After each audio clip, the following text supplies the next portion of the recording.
Hi, I wanted to show you, I have a little dog, older dog, Maisie, who has a sensitive stomach, and I'm not sure if I showed you a recipe for that. It's a quick and easy recipe. You can feed any dog, but also it's really good for older dogs, for dogs with pancreas problems, or dogs that should have a lower fat in their diet. And I'll show you how easy crock pot cooking is. You can go to the store and buy boneless, skinless chicken breasts, and here's a couple pounds of that. And in order to get the calcium and phosphorus and magnesium, for dogs that jumped out of my hand right in the pot.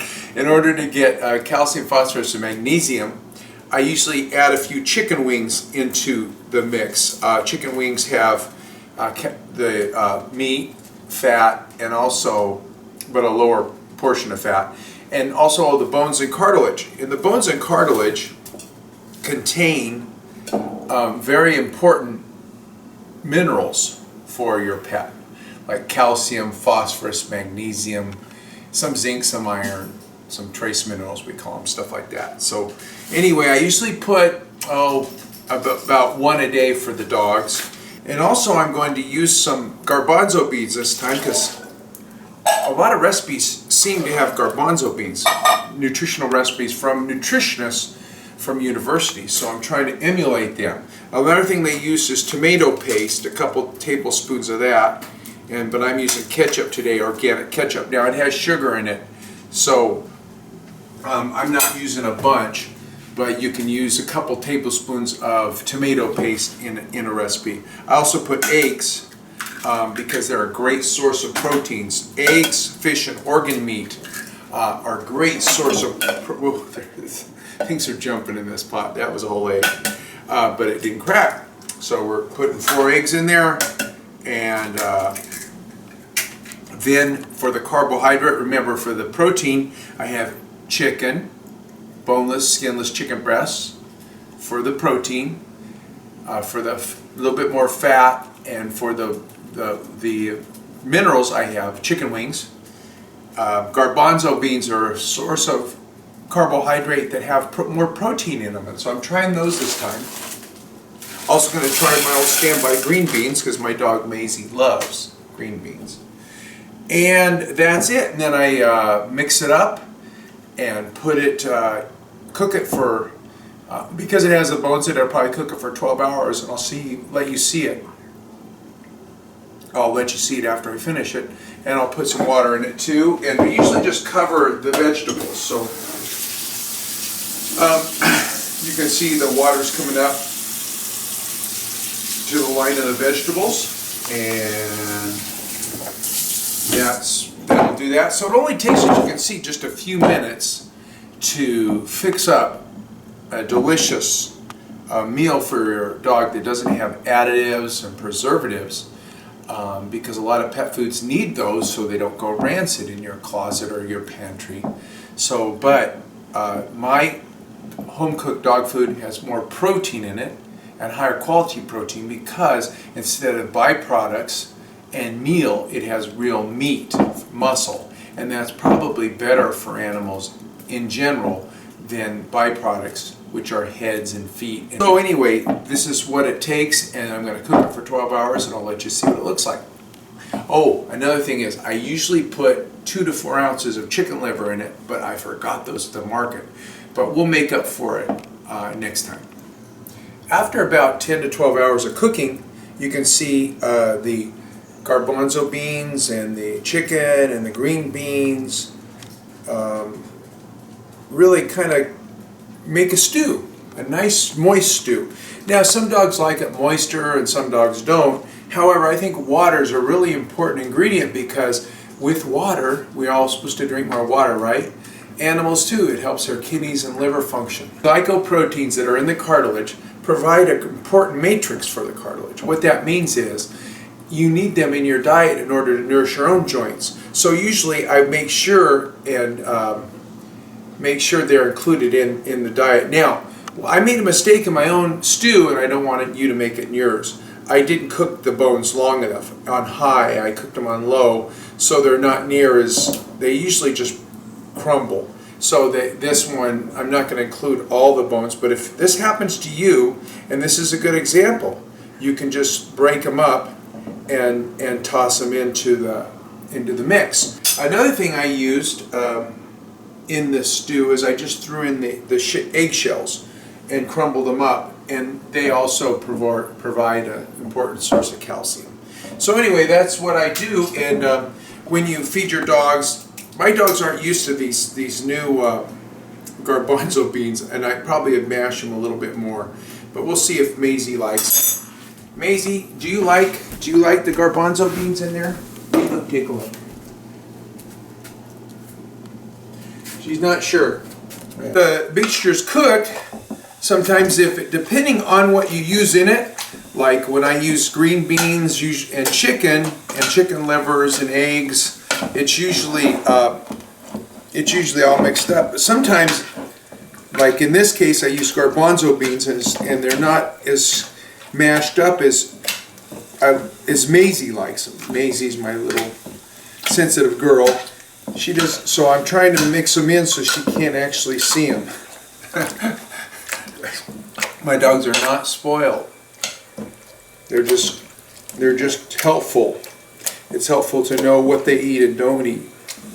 So I'm mixing that all up, and as you can see, I don't use the blender because I think my dogs like a little bit of texture in their food. They don't want it all blended up and just like a protein drink. They want to see and feel the textures in their mouth.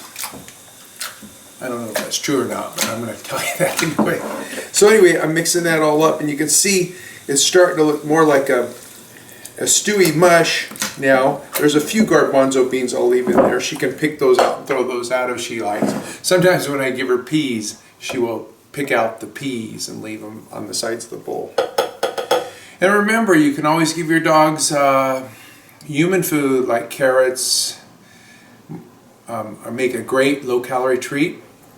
Green beans, if they'll eat that, you can add it to an overweight dog's bowl and take away half the food they usually eat and put in green beans for a salad.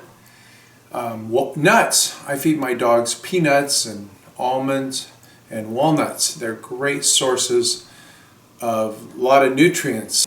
Anyway, it's just it's important to feed your dogs a few different things. Also, clients use this mixture, not just this one, but the other ones I talk about, and add it to their regular dog food. It just gives their dog food a little kick. It gives them some real meat and real vegetables. A lot of dog food's made with byproducts. What that means is parts of the chicken, like the head and the feet and the organs, that aren't usually used by humans. And what you saw me put in here is real meat, and that's real essential for the functioning muscles and heart of dogs. So anyway, enough said. If you wanted more information, you can always visit my website, Dog Dish Diet, and there I have a book called Dog Dish Diet and Feed Your Pet to Avoid the Vet, which teaches you how to do this. I like that. Oh yeah, she likes that. She's not really used to the garbanzo beans, so that's new in her diet, and she's my little canary in the mine. So see, look at that. She ate it readily this morning, but she's thinking, I don't know, that tastes a little different to me. Your dog can be the same way. It may like the new diet right away. If you have a lab, he may not care. He'll eat cardboard if you put it in the bowl and make it juicy with some chicken broth. But for your little discerning eaters like Maisie, who's 15 years old and has a little bit of a touchy gut, it may take some dogs some time to get used to new ingredients. So I usually suggest that you start out with chicken and rice, and then see how they do on that. Some dogs, remember, are even allergic to chicken. So some dogs may do better on fish and rice or beef and rice. So each dog's an individual that needs a different diet.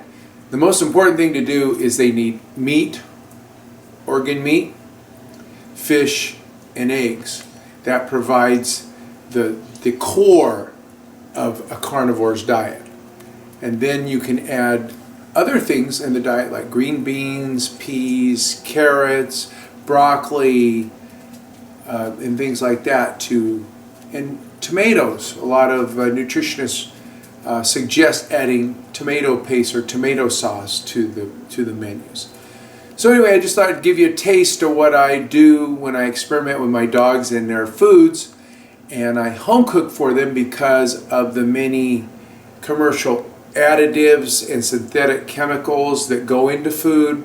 And I don't mean synthetic chemicals as a bad thing, because we all get them all the time, but I just like to limit them as much as I can in my pets. Have a great day. Well, as you can see, my dogs are just like yours. They're pretty spoiled, but a lot of people ask me why I'd go through the trouble of home cooking for them. Well, after I've been a veterinarian for this long, and I've seen that dogs sometimes do much better on moister diets and hypoallergenic diets and those without additives and other synthetic chemicals, I think they do, then I decided to cook for them. It's not that hard, as you can see. It just takes a few minutes, and I don't always stay with just home cooking. I feed dehydrated food, I feed canned food, I feed some raw food. So my dog's diets are varied. They're now pretty bulletproof. They can eat about anything, and I think that's a really good way to go with dogs, is to feed them a little bit of different variety of ingredients, whether it be commercial, home cooked, or raw. And I think it's all good. Dogs were meant to be, they're carnivores, but they're a little bit on the omnivore side. So they can adapt to various ingredients, and I think all those ingredients have their special nutrients in them that make the dogs much healthier. I hate to sentence a dog to one type of food their whole life, one type of brand. The byproducts they use in food can be heads and feet and organs. They're good because they carry a lot of nutrients, and dogs in the past ate those, but they're farmed out to so many people. I just wonder about them. So I usually try to stay with producers the 20% of those producers that aren't huge corporations, that are talked about on places like the Dog Food Advisor, that use ingredients, dogfoodadvisor.com, that use more healthier ingredients in their diets. And you'll see them in the pet stores like Advanger, From, Blue, Natural Balance. They're the smaller dog food companies, but Halo, with their representative Ellen DeGeneres, healthy homemade food. Those are just examples of foods that are really good. So if you're going to home cook, if you want to make sure they get a balanced diet, then you can home cook with ingredients that I talk about in my books, Dog Dish Diet and Feed Your Pet to Avoid the Vet. You can also feed quality dry food or canned food or dehydrated food for Honest Kitchen.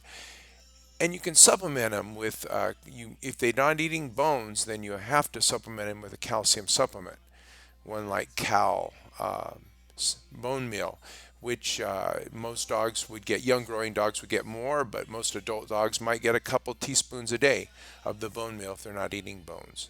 Anyway, well, enjoy the day and give love to your dogs, because they're the best in the world. And you know, the articles say more and more about how they love us. The MRI show that, or brain scans, I think they're PET scans, or they show activity in the brain when they smell us or see us. It lights up that love center, and that's a cool thing. Also, in NPR this week, they talked about dogs cocking their head to analyze the content of what we say, either emotionally or analytically. And I think that's cool too, because really, animals think the same as you or I. They just don't have the options we do, and we have to take care of them, which is why I'm glad you're listening, and you might try to broaden your horizons by feeding different foods or cooking. And by the way, I'm writing a new book. It's called the Dog Diet Answer Book, and it'll be available on my website. And I'm kind of going to go over a lot of the stuff I've learned since I've written my other books. And it's a great subject. I really enjoy it. Have a great day.